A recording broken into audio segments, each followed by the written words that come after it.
ఈటెల రాజేందర్ గారు beyond party lines ఓ టైంలో చూస్తుంటే మా నాయన ఉండే ఆయనకి పార్టీలకు అతీతంగా ఆయనని ఇష్టపడుతుండే అందరూ.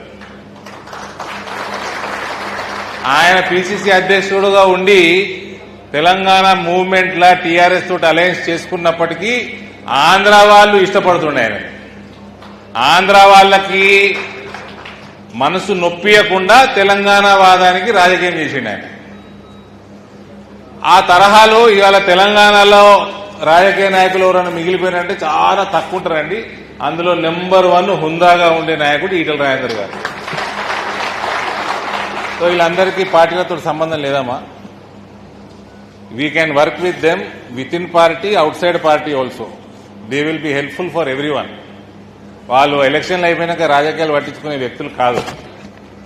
వాళ్ళని గౌరవించే అవకాశం దొరికినందుకు నిజామాబాద్ పార్లమెంట్ తరఫున ఆయనకు నేను ధన్యవాదాలు తెలియజేస్తున్నాను. ఇక ఈటెల రాజేందర్ అన్నగారు నేను ఇందాక మాట్లాడుకుంటా ఉన్నాం. మన ఇద్దరం కలిసి తెలంగాణలో భారతీయ జనతా పార్టీని పవర్లకు చేసే బాధ్యత తీసుకుందామని మేము మాట్లాడుకుంటాం.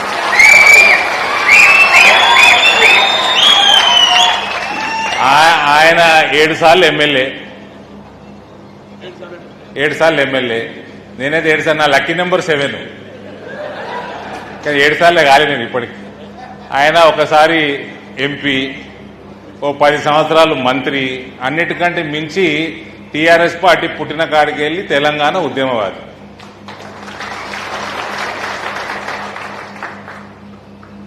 అటు సౌమ్యం, ఇటు స్పీడు. చూద్దాం ఏమైతే చూద్దాం.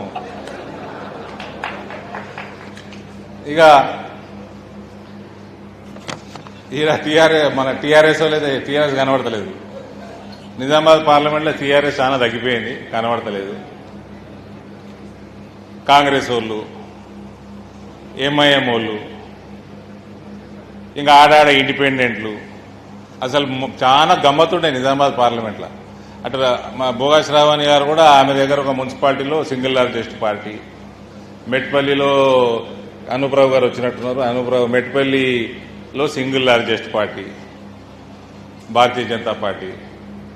ఇక ఆడ బీజేపీని ఇక్కడ ఓడగొడటానికి ఉన్న పార్టీలన్నీ కలిసినాయి. కలవని నేను శ్రవంతి గారు మాట్లాడుకుంటా ఆమె మేయర్ కాలేదేమని బాధ ఉన్నట్టు ఆమె కొంచెం.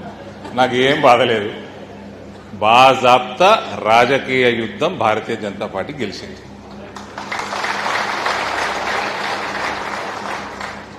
పోయినసారి 28 గెలిచినాము, మళ్ళా కొట్లాడినాము, మళ్ళా 28 గెలిచినాము. మనం గెలిచినాక మిగిలినవి వేరే వాళ్ళు పంచుకోవాలి, అందరు కలిసి పంచుకోవాలి. మనం ఎక్కడ తగ్గలేదు, మనం మెయింటైన్ చేస్తున్నాము. అవతలోడు కూడా తుర్కొల్లతో కలిసి మెయింటైన్ చేసుకుంటాం. తుర్కొల్లను పక్కకు పెడితే అది గుడ్డుసున్నానే, ఏం లేదాడ. కాబట్టి Bharatiya Janata Party will be always proud of Nizamabad parliament segment. ఇక మేయర్ కాలేదు, ఇది ప్రజాస్వామ్యం, ఇది వ్యాపారం కాదు. ఆని కొనుక్కో వీని కొనుక్కో. మొత్తం ప్రజాస్వామ్యాన్ని కూనీ చేసిన పార్టీ బీఆర్ఎస్ పార్టీ. ఒకప్పుడు ఇందాక మేము మాట్లాడుకుంటా ఉన్నాము, బడ్జెట్ సెషన్ వస్తుంది పార్లమెంటు, ఎల్లుండి మేము పోతున్నాము, అసెంబ్లీ ఎన్నడని అడిగిన ధన్వాల్ భాయ్ని. మార్చు ఎప్పుడన్నా 16 నుంచి 31 అంతే, 15 రోజులు. ఒకప్పుడు 2 నెలలు ఉంటుండే బడ్జెట్ సెషన్. మాన్సూన్ సెషన్ నెల ఉంటుండే, వింటర్ సెషన్ నెల ఉంటుండే అసెంబ్లీ. ఈ బీఆర్ఎస్ వచ్చినాక